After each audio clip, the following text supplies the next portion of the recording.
हे students, आपका स्वागत है मेरी नई वीडियो में। आज हम 7th क्लास का 10th चैप्टर करेंगे जिसका नाम है हमारे पास एलजेब्रिक एक्सप्रेशन। एलजेब्रिक एक्सप्रेशन को करने से पहले हमें कुछ चीज़ों का पता होना चाहिए। जैसे एलजेब्रिक एक्सप्रेशन है क्या, कोई भी वैल्यू दे रखी है, x+3 है, y-5 है, 4x+5 है, ये हमारा एलजेब्रिक एक्सप्रेशन में काउंट होता है। ठीक है, अब इसमें ये है क्या क्या चीजें हमें ये पता होना चाहिए। जो x मतलब A to Z जो भी हमारी अल्फाबेट्स होती हैं वो हमारे हमेशा क्या रहते हैं, वेरिएबल्स होते हैं।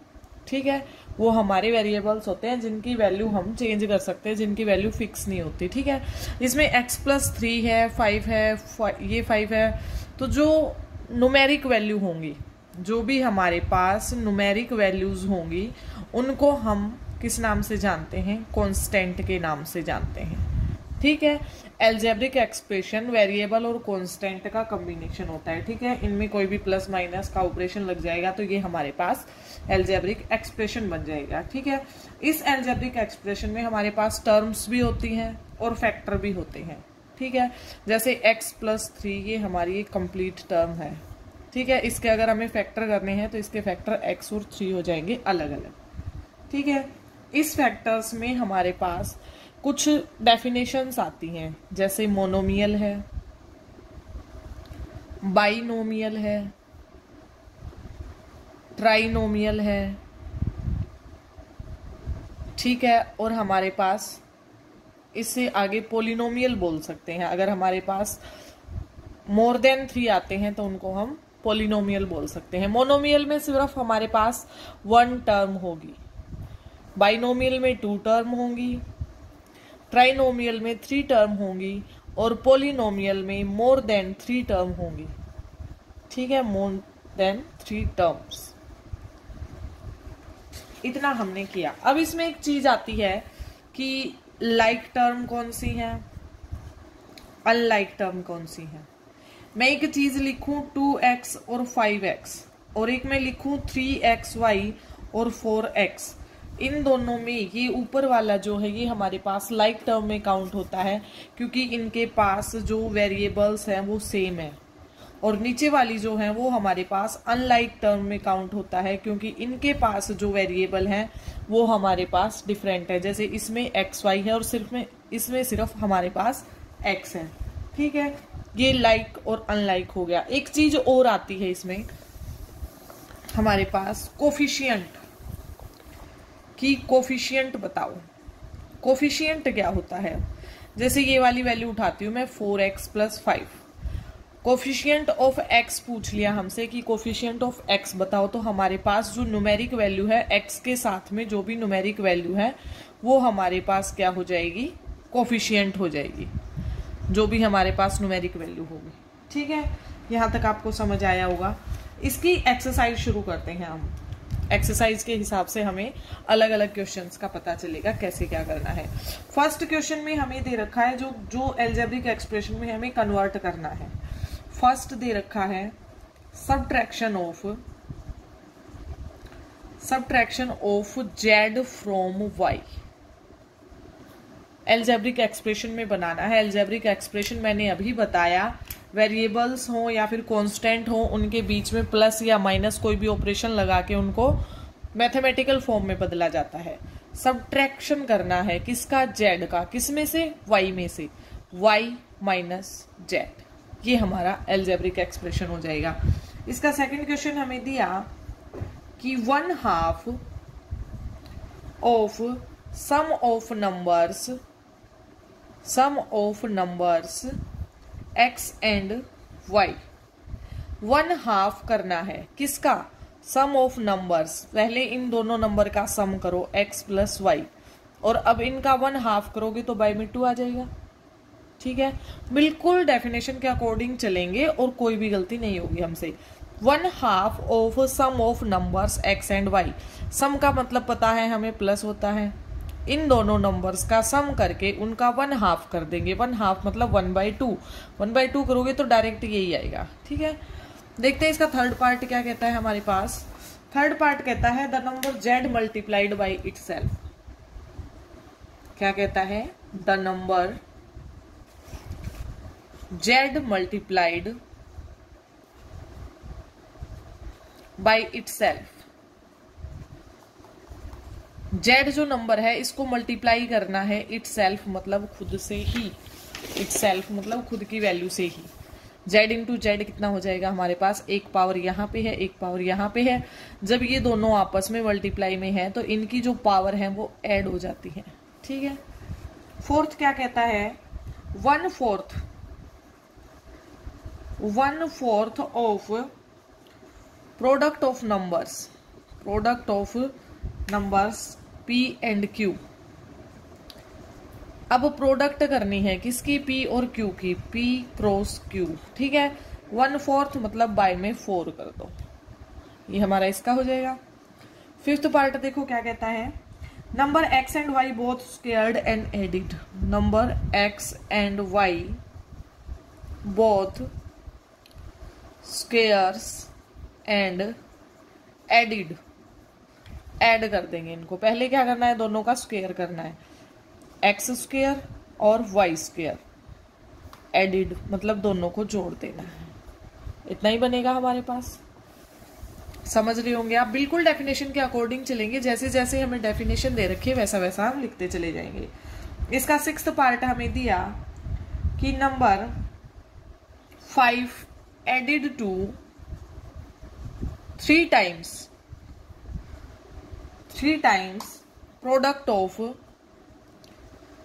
Product of number m and n।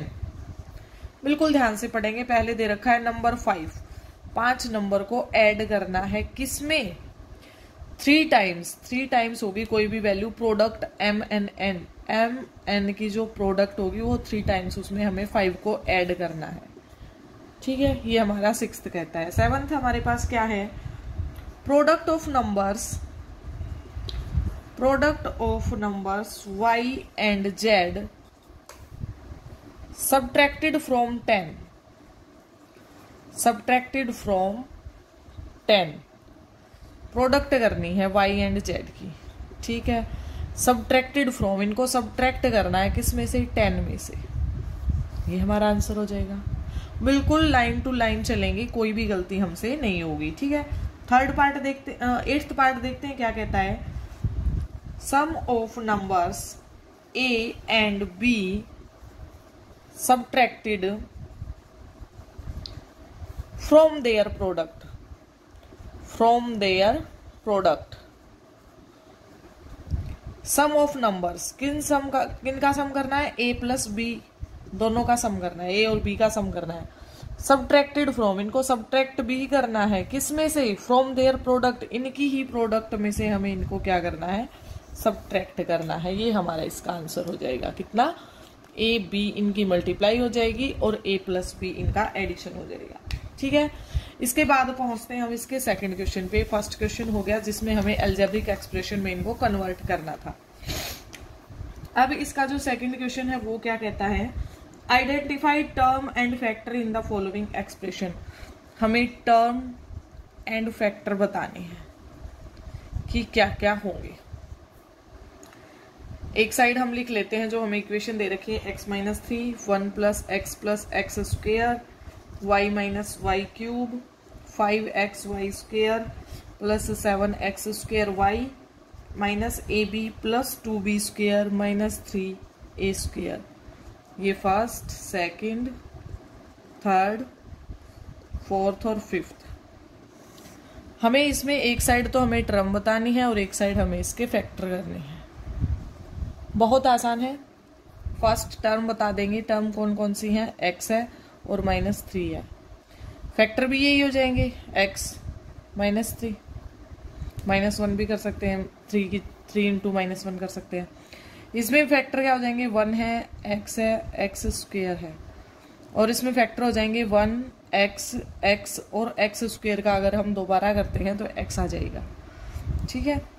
यहाँ पे y, नेक्स्ट है y माइनस वाई क्यूब दे रखा है हमें, इसका कैसे करेंगे, y हो जाएगा 1 माइनस का y क्यूब हो जाएगा। ठीक है। अगर हम फैक्टर करते हैं तो सबको अलग अलग कर देंगे, -1 अलग हो जाएगा, y और y क्यूब को हमने खोल के लिख दिया। इसमें हमारे पास फैक्टर आ जाएंगे 5xy² कोमा 7x²y।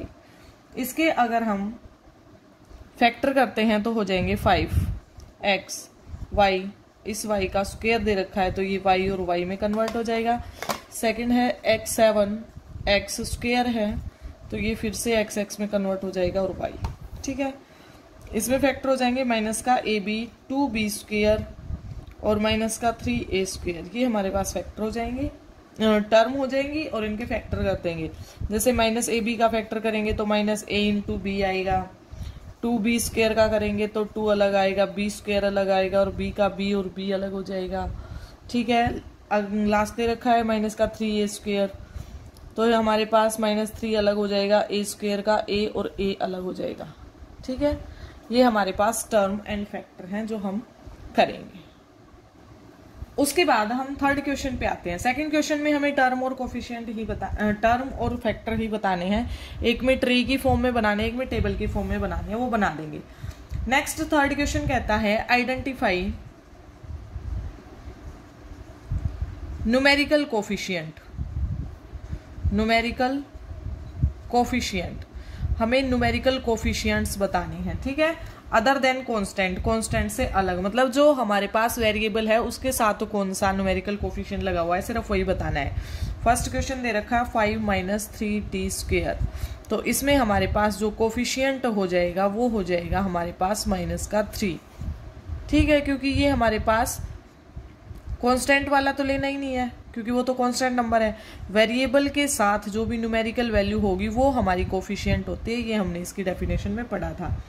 अगला दे रखा 1 + t + t² + t³, तो इसका हमारा जो कोफिशिएंट होगा वो हो जाएगा हमारा 1, क्योंकि t की किसी भी वैल्यू के साथ अगर आप वैल्यू देखेंगे तो वो 1 ही आ रही है कोफिशिएंट की।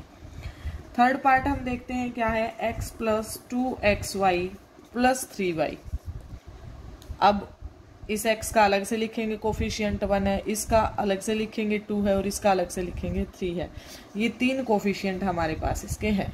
ठीक है, फोर्थ पार्ट क्या कहता है हमें, 100m + 1000n। इसका कोफिशिएंट हमारे पास 100 हो जाएगा, इसका 1000 हो जाएगा। ठीक है, नेक्स्ट करते हैं -p² q² + 7pq। इसका कोफिशिएंट -1 हो जाएगा क्योंकि माइनस का लगा हुआ है निशान, कोई भी टर्म नहीं है तो इसका मतलब इसके साथ 1 है और इसका कोफिशिएंट हमारे पास 7 हो जाएगा। सिक्स्थ देखते हैं क्या है, 1.2a + 0.8b। इसका कोफिशिएंट 1.2 हो जाएगा और इसका कोफिशिएंट 0.8 हो जाएगा। ठीक है, आशा है आपको बिल्कुल अच्छे से समझ आ रहे होंगे। सिक्स्थ हो गए। सेवंथ पार्ट देखेंगे क्या दे रखा है।